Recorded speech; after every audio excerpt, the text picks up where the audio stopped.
My name is BECE. The news is also live on Kazmi 107.1 FM and across the world at 3news.com. Coming up in the next 30 minutes.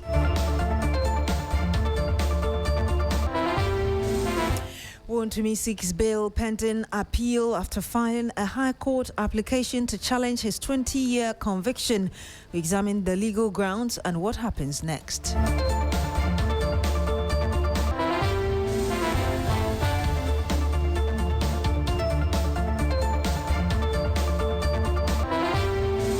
Also on the program this afternoon, private schools petition Education Minister as they demand an independent review of the 2026 BECE results, but WAEC insists its marking process was fair and transparent. This year's BECE assessment, which is conducted by WAEC, the West African Examination Council, as a service provider, we are not happy about the result. We'll bring you all that you need to know this afternoon.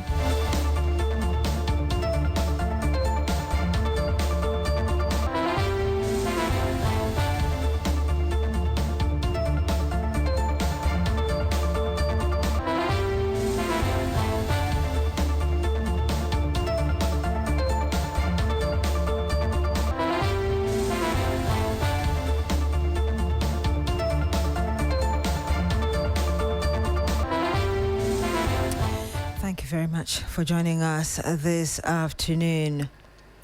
Now, the Regional Coordinating Council, led by the Greater Accra Regional Minister, Lindo Klu, has given property owners along the Laboma Beach area in the Dadekotopon municipality a 21-day ultimatum to relocate. The minister stated that after the 21-day period, all structures confirmed to be within the buffer zone of the Kpeshie Lagoon will be demolished.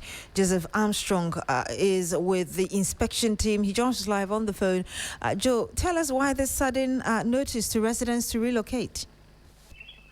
Yeah, so for the minister, after the 29th June flood in that hit part of the capital and other parts of the country, the president gave a direct order that every single building sited on waterway should be pulled down. And if you look at the Laboma area, for instance, you see that Kpeshie Lagoon has its reaches leading into the sea along that area. And over the years, a lot of the development has taken place over there.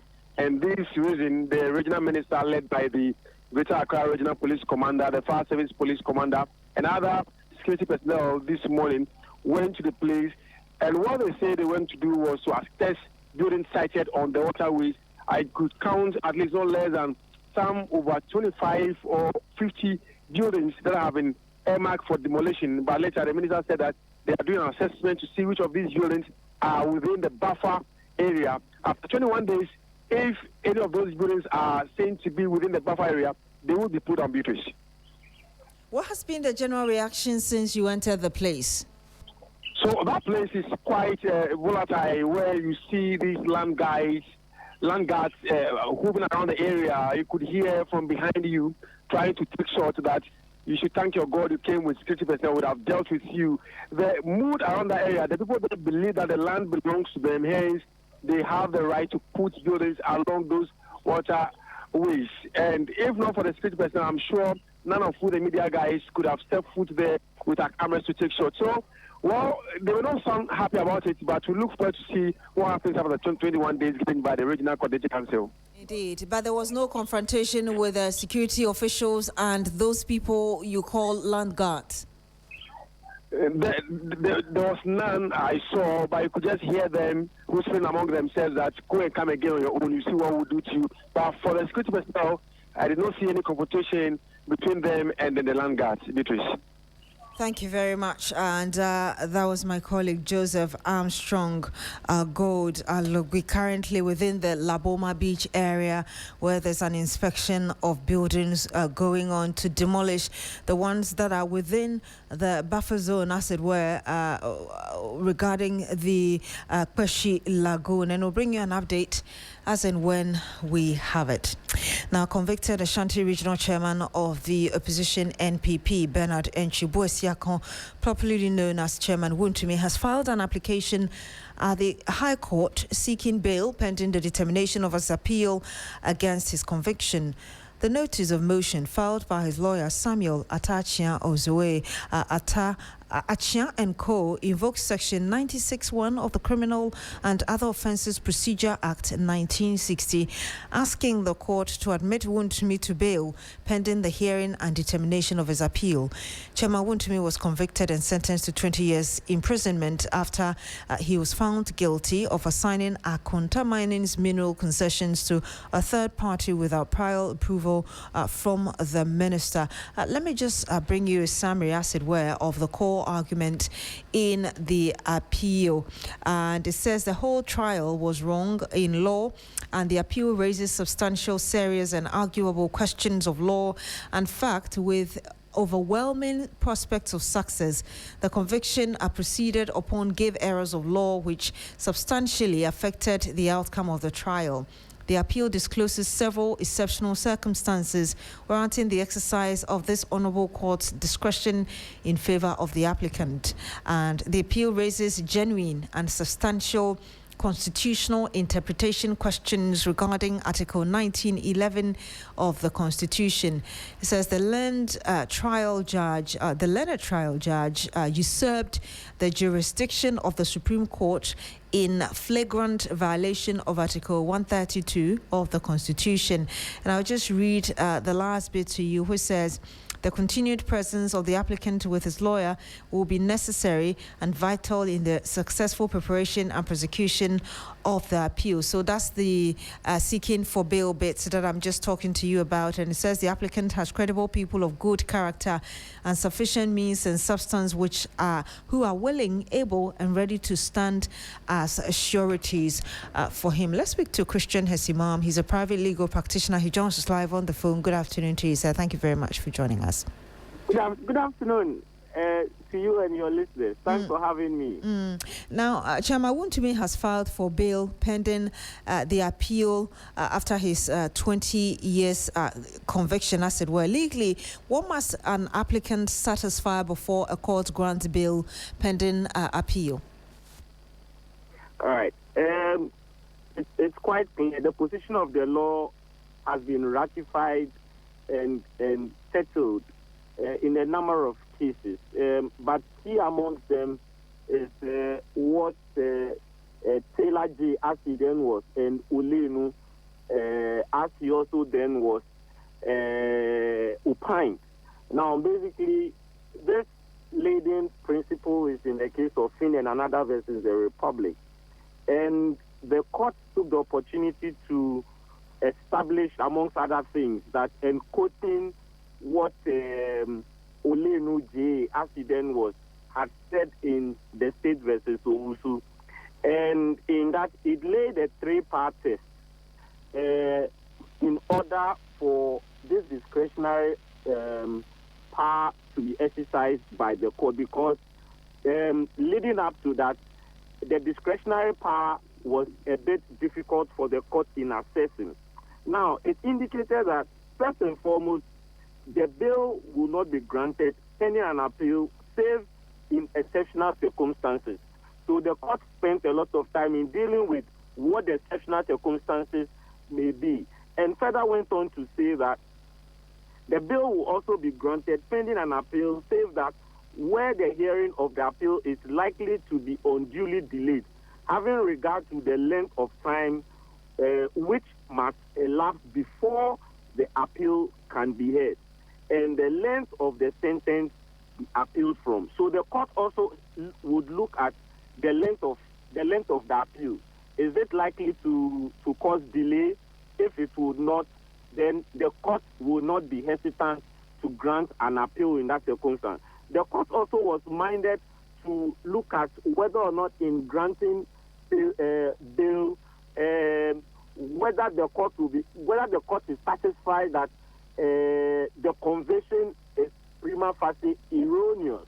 So the court is going to look at the conviction itself, the judgment, and look at it whether or not there is error apparent on the face of it. So these are the three main principles that the court is going to look at. Now, we should move our minds away, or in this case, the court emphasized that conviction before bail, as in bail before conviction and bail after conviction, which is the current situation, they are two different things. So in looking at bail before conviction, as in when someone is arraigned before court and then bail is brought to the court, so the Martin Table kind of case deals with all those things. Now, bail after conviction, Olenu and then Olenu and the case, as I mentioned, they went and established the three principles that should guide it. So I see the accused person having a very difficult hurdle ahead, unless he is able to, or his lawyers are able to convince the court that indeed the conviction has granted him, there is a prima facie case to be made that it is erroneous. They also have to inform or demonstrate to the court that the time within which the appeal will be heard will be so long, the length of it will not afford justice to the imprisoned person. So for that matter, the court should exercise bail and all of that. So these are the three-pronged tests that await the counsel for Wontumi to canvass and convince the court before the bill will be granted. It has nothing to do with whether they have persons of integrity to stand as sureties and all. No. As stated in what I read. On the distinction. Yes. The court is so clear on the distinction that conviction before bail and conviction and bail after conviction, they are two separate things. The principles apply separately, and it is what it is. It is a settled area of law. Yeah. Not asking you to be prejudicial, though, but looking at the circumstances of the Wontumi case, is it more likely that we may see this granted by the court? It would be difficult for me to say because I am not the quorum. I do not form quorum. And that would be prejudicial in a way. But by way of educating the public, these are the principles that the learned counsel ought to canvass before the court in order to swing favor in his side. Thank you very much, lawyer, for speaking to us. And you heard Christian Mamhesi. He's a private legal practitioner. Now, the Ghana National Council of Private Schools and its members are this afternoon petitioning the Minister for Education, the Honourable Haruna Idrisu, after accusing the West African Examination Council, WAEC, of using an unfair marking system that allegedly disadvantaged private school candidates in the 2026 Basic Education Certificate Examination. The BECE, the group, is demanding an independent review of WAEC's marking scheme. And let's listen to Ohene Obinfo Kwesi, who is Executive Director for the National Council for Private Schools. Has actually instituted and included private senior high schools in the free SHS policy. And so on that score, we believe that you think and believe in private education, which has been instituted in the 1992 Constitution, particularly Article 25+2, that speaks about private participation in Ghana in terms of education delivery. Over the years, private education has contributed to the growth of education in Ghana, and we all can attest to the fact that the product of these, private institutions come together to support the building of this nation.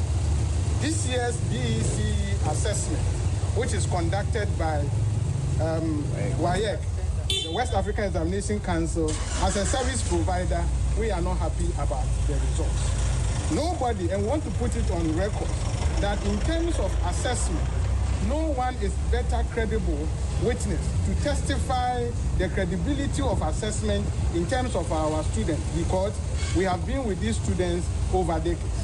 And we know and understand the formative rudiments that we have taken them through in terms of assessment. Upon reflection from all our members from the country, and students that we represent, parents that we represent, and major stakeholders that we represent, we have come to conclusion that there must be an independent body set up to review the conduct of this year's BECE, examination, particularly the results that has been given to. And you heard there Obinfo Kwesi, he's the Executive Director of the National Council for Private Schools, speaking to the press earlier when the group presented its petition before the Education Ministry. And we had the Deputy Minister for Education, Clement Apak, receiving that petition on behalf of the ministry. Listen. And to indicate that the Honorable Minister would have been here himself. As you know, he's a very engaging, affable, open, transparent minister. But other very important duties have caused his absence. He has directed me and instructed me to meet you this morning and to receive this petition on his behalf. And that is exactly why I am here.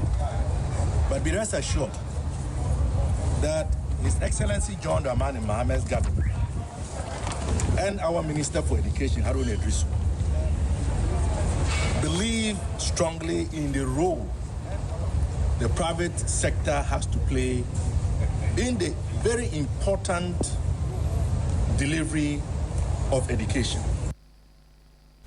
And you had the Deputy Education Minister, Clement Apak. Meanwhile, the West African Examinations Council, WAEC, has dismissed allegations that it discriminated against candidates from private schools in the release of the 2026 Basic Education Certificate Examination result. The council also says it is open to any independent investigation into the controversy, provided the review is undertaken by experts in examination assessment. This is after the National Association of Private Schools accused WAEC of marking down private candidates in this year's examinations. At a press conference, the head of public relations at WAEC, John Kapi, rejected the allegations, describing them as baseless and unsupported by evidence. WAEC wishes to assure all stakeholders, parents, guardians, school proprietors, educational authorities, and the general public that the Council's assessment and grading processes are guided by internationally accepted principles of fairness, objectivity, consistency, and integrity. Under no circumstances does WAEC discriminate against candidates on the basis of whether they attended private or public schools. And you heard there John Kapi, he speaks for WAEC. Now, Koforidua Technical University has suspended all SRC-related activities and constituted a committee to probe the arrest of 7 students over alleged cannabis-infused products during SRC Week celebrations. The management says 7 of the 10 persons picked up by the Narcotics Control Commission on August 1 are students of the university and are currently assisting investigations in Accra. And my colleague Yvonne Nikwe will be joining us very shortly. But ahead of that, let's hear an official of the school speaking to her earlier. Management got to know that 7 out of the 10 persons were or are students of this university. I mean, 3 of them are not our students. Well, I mean, we are still trying to unravel what happened. So in order to get to the specifics, you know, a committee has been constituted, you know, to investigate and submit their recommendations. And when the recommendations are submitted, we will get to know what really happened on that day. But at this material moment, we are unable to know whether those external, the 3 external, you know, persons who were part of the arrest. And you heard there an official of the Koforidua Technical University. Let's hear from the Eastern Regional Coordinator of the Narcotics Control Commission, Philomena Obenewa-Saka, who also warned students to stay away from drug-related activities or face the full rigors of the law. To my young ones, I know that most of them get into it ignorantly. Let me use this opportunity to tell all my tertiary students especially, any form of infused drink is illegal if the infused is with cannabis. So when we come, whether you were buying, whether you were selling, it is illegal. And take note, they lure you in freely. Someone will buy it for you. You drink it, you get addicted. And by the time you realize you are now buying it with your own money, chasing it all over. So my advice is that no one has ever gotten any award for using drug. And you heard the Eastern Regional Coordinator of the Narcotics Control Commission, Philomena Obenewa-Saka. In Accra, the Ghana Police Service has made 2 major drug-related interceptions, recovering suspected cocaine worth nearly $7 million and seizing suspected Indian hemp in separate intelligence-led operations. The Accra Regional Police Commander, DCOP Eric Esidu Asamoah, told the press that in the first operation at the Tema Harbour, police arrested 3 suspects after discovering 866 parcels of suspected cocaine concealed in sacks of gari, allegedly prepared for export. The police observed the sacks of gari were being loaded into the container, which was mounted on a white DAF truck bearing registration number WR 1118-10. The 3 persons, together with the truck, were brought to the regional headquarters for further investigation. A search of the sacks of gari subsequently led to the recovery of 866 parcels of a white substance suspected to be cocaine, with a street value of $6,928,000.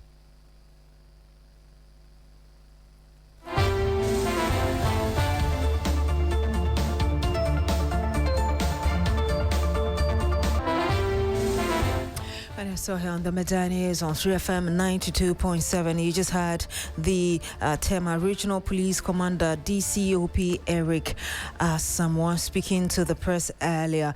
Now, farmers cultivating land along the White Volta at Pualugu in the Talensi district of the Upper East region have begun harvesting their crops and relocating to higher ground ahead of the annual Bagri Dam spillage, which is expected anytime soon. Upper East Regional Correspondent Tanko Mohammed Rabiu filed this report for us earlier.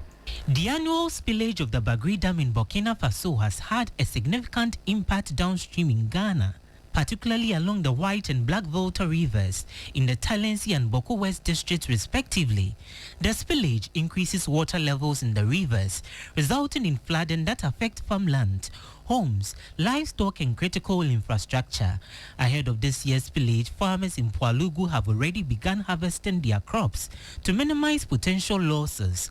Chairman of the Pualugu Farmers Association, who has farmed along the river since 1981, expressed concern over the recurring flooding caused by the Bagri Dam spillage. Since from that time I was farming, the floods was not always coming this way. At least maybe 5 years before you can get water coming, that it will not come and destroy our crops. In fact, we have no any other place that we can go and do the farming apart from the river banks, because we have no land that we can go and do the farming apart from the river lands. And some of us, we use the river banks to farm onions and tomatoes and all that. The Talensi District NADMO Coordinator, Bismarck Farouk, outlined the agency's sensitization plans aimed at preventing casualties and minimizing the impact of the expected flooding. Farmers should stay a bit distance from the river banks, though they have their crops there. But it's better they save their lives than to get involved in any dangers that may bring us challenge. And so since the last 3 days, we have been on the ground, NADMO. And that report was filed by our Upper East Regional Correspondent Tanko Mohammed Rabiu. Let's bring you some politics now. And the New Patriotic Party is calling for an immediate end to harassment amid arrest of its members and sympathizers who freely express their views on national issues, warning against the use of law enforcement bodies to stifle dissent. Thousands of NPP members and supporters took to the streets on Thursday for the Democracy Under Attack demonstration, demanding for a stronger judicial system not influenced by partisan politics. My colleague Christian Yale was with the protesters and brought us this report as well. They promised to make it massive, and they delivered on that.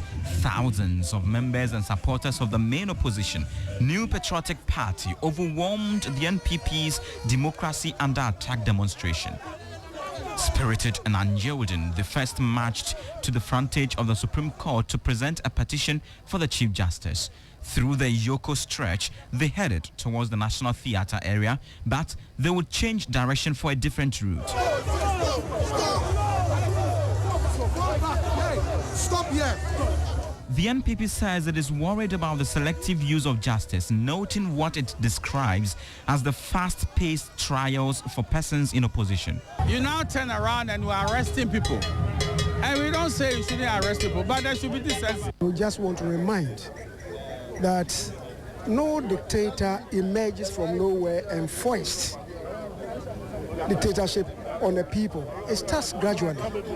Sometimes the people at the helm of affairs are not even aware. Sometimes it's intentional. We want to believe that the president perhaps has not done serious introspection on what is going on. This was not what Akufo-Addo led for John Mahama. Today in Ghana, what the youth are asking for is a 24-hour economy, not a 24-hour arrest system. Party leadership, led by the minority leader, handed over a petition to the presidency, despite initial reservations over the receiver. We feel that, with great respect to you and without prejudice to your presence, to nominate only you to come amount to disrespecting us as a political party. Everybody knows what today is. Today is the day of memorial for the 8th gallant chief. And I'm happy that honorable leader is saying that I am a nobody. But I want to assure you that I'm a senior member of government, and this petition will directly get...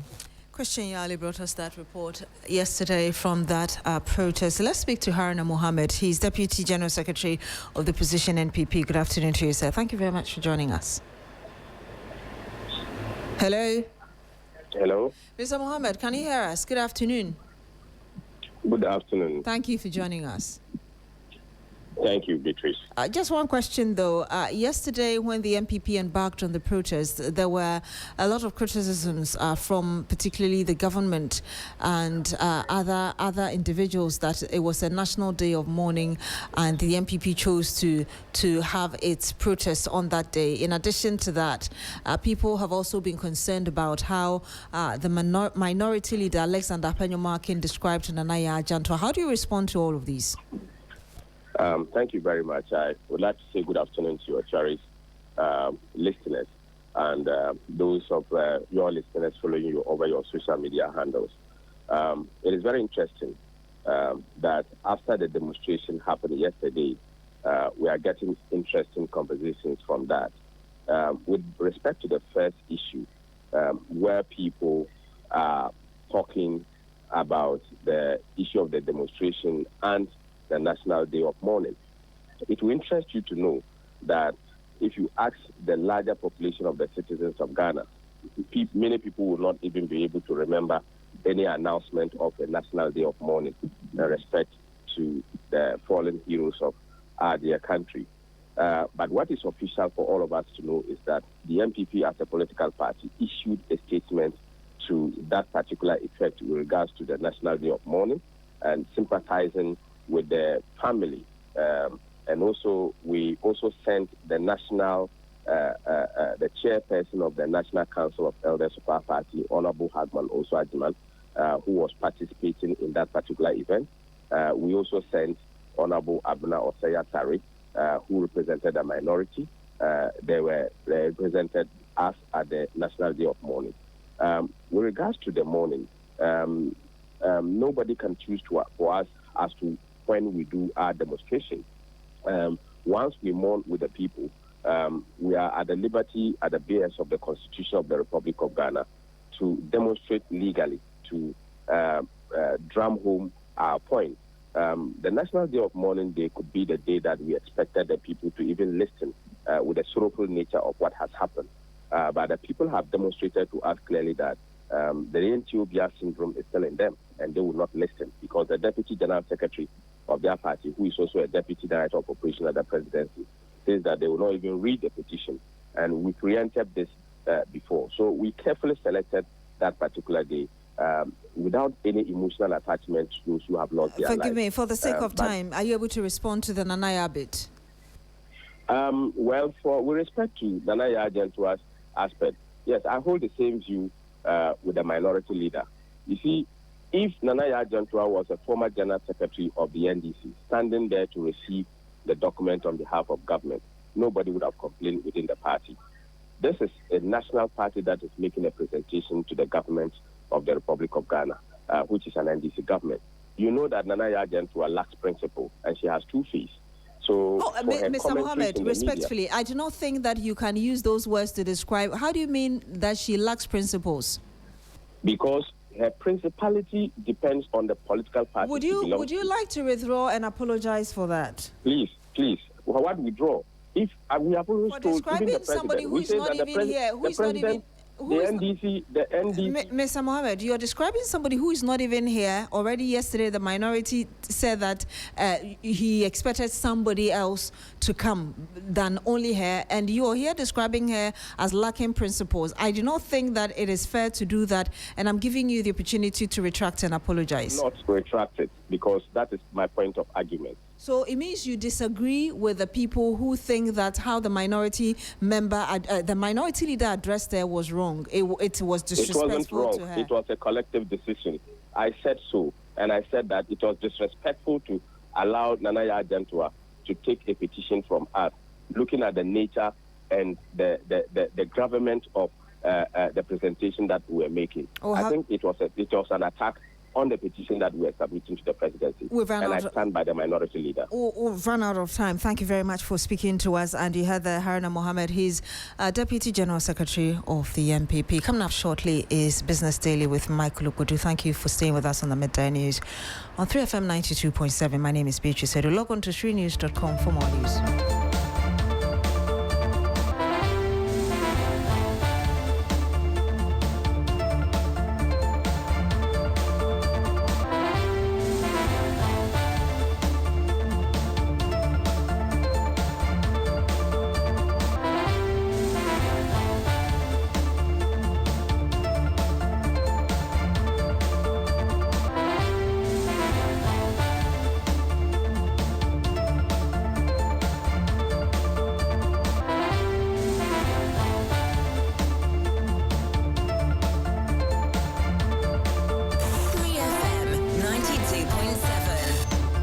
Lifestyle radio station.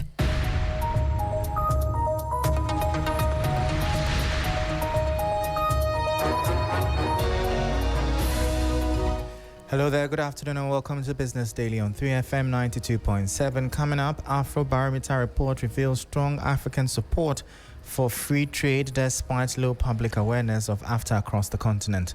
Plus, government of Ghana targets 6.217 billion cedis and 7th straight oversubscription in Treasury bill auction. I am Michael Obodu. Details coming up shortly. Don't go anywhere.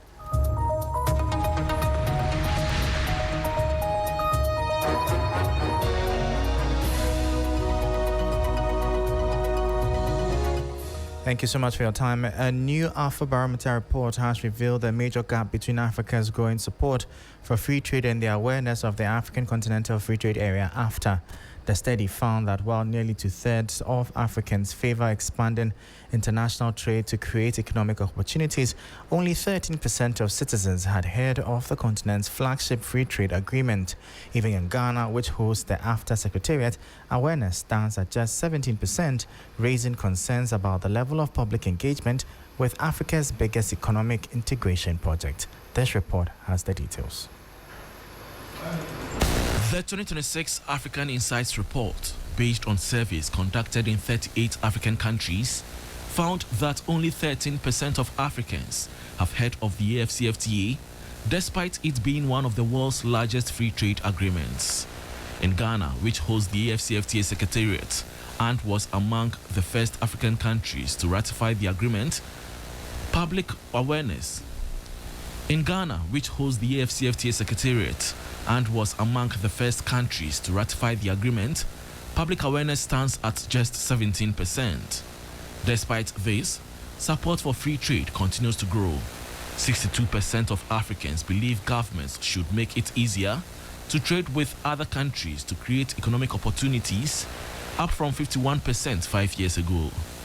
The report also found that 2/3 of respondents want their governments to expand trade globally, while fewer favor focusing only on Africa or their sub-region. Afrobarometer warns that governments cannot assume public backing for the AfCFTA will come automatically. It is urging policymakers to intensify public education and communication efforts to help citizens understand how increased intra-African trade can strengthen economic growth and improve Africa's competitiveness in the global economy.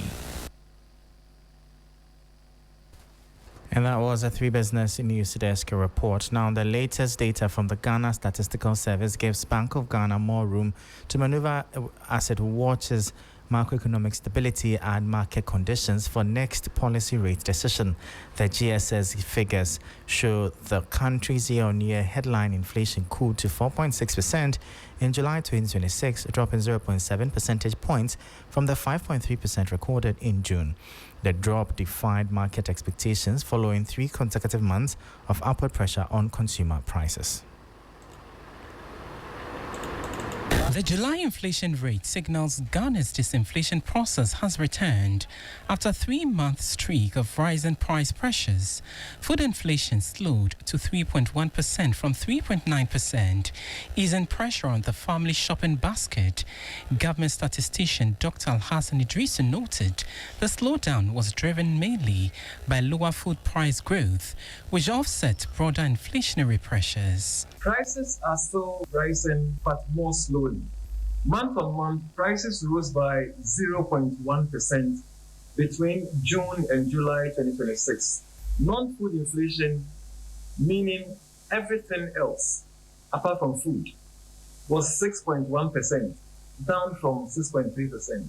Households and businesses are encouraged to use the lower inflation environment to plan confidently, strengthen budgets, manage costs prudently, and take advantage of improving price stability to save, invest, and support growth.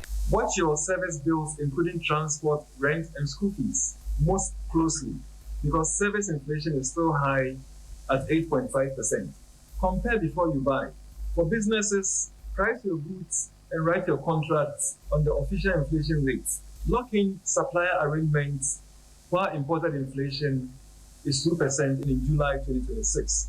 The country's inflation is homegrown as locally produced items drive 86.7% of inflation, while imported goods rose only 2.0%, from 10.8% in Northeast to negative 3.8% in Bono East.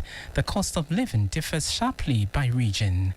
The surprise slowdown suggests price pressures remain contained, giving the Bank of Ghana more room to maneuver as it watches macroeconomic stability and market conditions. And that was a 3 Business News Desk report. To some more stories, government goes to the domestic money market to borrow 6.21 billion cedis through its weekly Treasury bill auction. The exercise, labelled as Tender 2019, is expected to cover the standard tenors as government seeks to score 7-week streak of oversubscription. This report has the details. The auction comes as government continues to rely on short-term borrowing to finance budget operations and manage maturing debt. The auction is expected to maintain strong investor interest. Government has recorded 6 consecutive weeks of oversubscription on Treasury bills and is aiming to extend that to a 7th straight week with this offer. 3 Business attributes the sustained demand to easing inflation, improved investor confidence, attractive yields that continue to make T-bills a preferred instrument for banks and institutional investors, and investor appetite for government securities. The results of Tender 2019 will provide fresh signals on government borrowing costs and liquidity conditions in the domestic market. A 7th consecutive oversubscription would reinforce confidence in the domestic debt market and provide government with continued access to relatively stable short-term financing.